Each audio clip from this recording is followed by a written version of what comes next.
নমস্কার, চলে এসেছি আবার একটা নতুন ভিডিও নিয়ে। যারা ফেসবুক আর ইনস্টাগ্রাম থেকে দেখছেন তারা অবশ্যই ফলো করবেন এবং ইউটিউব থেকে সাবস্ক্রাইব করবেন। আমাদের রাজ্যে কি শাসন চলছে এটা? একজন বয়স্ক মধ্যবয়স্ক কাউকেই সম্মান দেওয়া হচ্ছে না। মাননীয় মুখ্যমন্ত্রী শুভেন্দু অধিকারী মহাশয়কে বলবো, আপনার 100 দিনে যা কাজ হয়েছে বা যা ঘটেছে সেটা আমরা দেখেছি নিজের চোখে।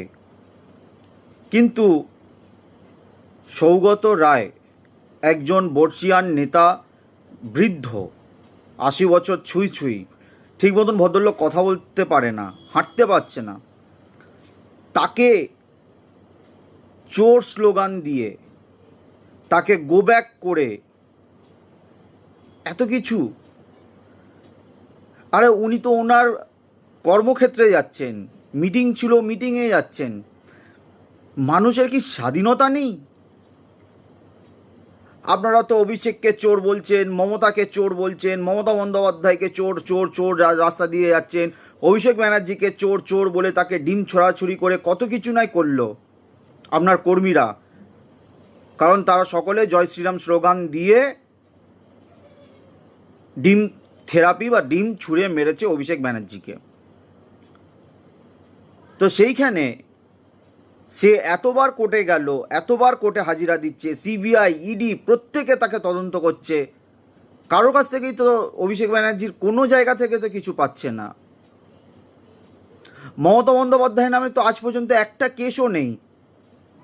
তাহলে রাজ্যবাসী একজন 72 বছর মহিলাকে চোর বলে ডাকছে, এটা কি আপনাদের ভালো লাগছে?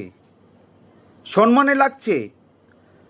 কারোর মায়ের বয়সী, কারোর মাসির বয়সী, কারোর দিদিমার বয়সী, কারোর ঠাকুমার বয়সী, কারোর, আরে একটা মহিলা, সে, তার অপরাধ কি? 15 বছর পশ্চিমবঙ্গে মুখ্যমন্ত্রী ছিল, এটাই তার অপরাধ?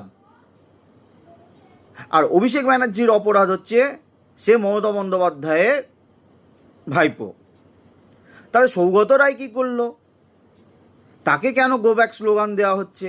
তাকে কেন মারা হচ্ছে? তাকে কেন তার গাড়ি ধাক্কা দেওয়া হচ্ছে? একজন জানেন, একজন 50 জন মিলে একটা বৃদ্ধকে যদি ওই রকমভাবে হ্যারাসমেন্ট করে তার স্ট্রোক হতে পারে। এগুলো করবেন না দয়া করে। জয় হিন্দ, বন্দে মাতরম।